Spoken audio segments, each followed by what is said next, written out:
I'm very happy to be able to address you with these words. I'm very sorry because I'm not physically present. Say hello to my friend Alexis, and congratulations for this fantastic initiative.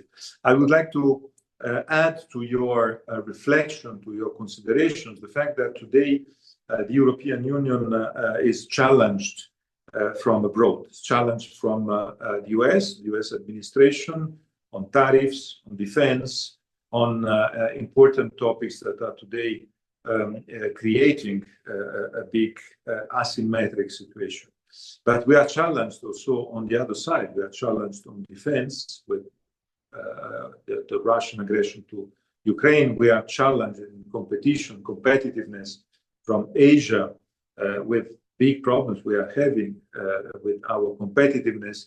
The only recipe to relaunch Europe is to be more integrated. I say that for the very simple reason that Europe is not integrated enough. And the lack of competitiveness is because of the lack of integration. We pay a price for the non-integration.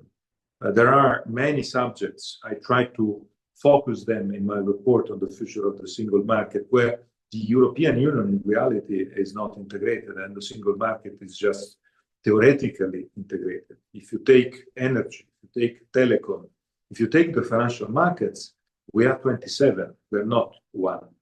We are one in the currency, and we are lucky because the currency is a success. In reality, when we created the EMU, Economic Monetary Union, immediately after the single market created, the EMU was the great project to get the euro. And the euro was and is a success. So the M of the EMU is successful. What is less successful is the E, because the economic union is not so integrated. It's integrated on the free movement of goods, is integrated in the free movement of people, but it is not integrated enough in the free movement of services, capital, and we miss the fifth freedom. Freedom of movement of knowledge, innovation, research, skills. That is the other flagship that I try to put for the European agenda in my report. But in reality, we have to escape also the trap of the mobility.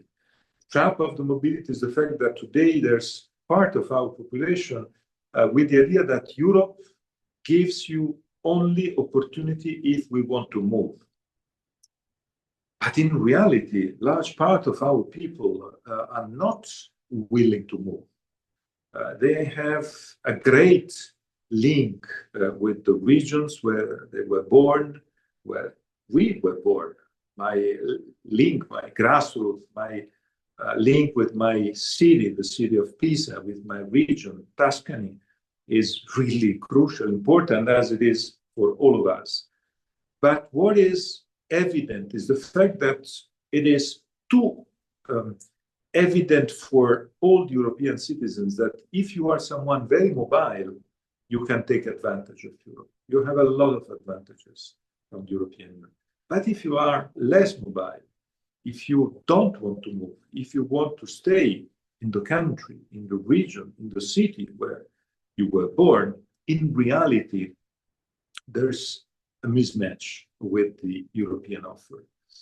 In reality, Europe offers a lot. Europe, first of all, offers a peace framework. And this peace framework today, we understand very well with what is happening in Ukraine, that is something that absolutely extraordinary. Is the way to think that our borders are cooperation borders, are not bloody borders as they were in the past. And what you were able to do also around your borders, Greece, was, I think, one of the most important accomplishments in the last years, in the last decade. But the key point is to understand that the single market has to become not only the freedom to move, but has to become also the freedom to stay. This is one chapter of my report I would like to underline and to share with you why I put this freedom to stay at the center. Because I strongly believe that if the European Union is not able to speak with the people with the need and the goodwill to stay, what does it mean? It means a different approach to services of public interest, services of general interest.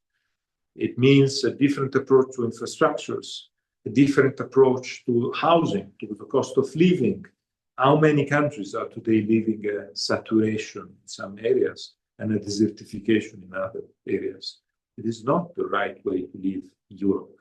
Europe means each region, each corner of our fantastic European Union needs to be with care, or needs to be with the possibility to grow up and to establish a great advancement, a great accomplishment. This is why this freedom to stay, in my view, is so crucial and so important. This is why I wanted to give you this suggestion to reflect around this topic and to try to launch for the next years at European level the project of the freedom to stay.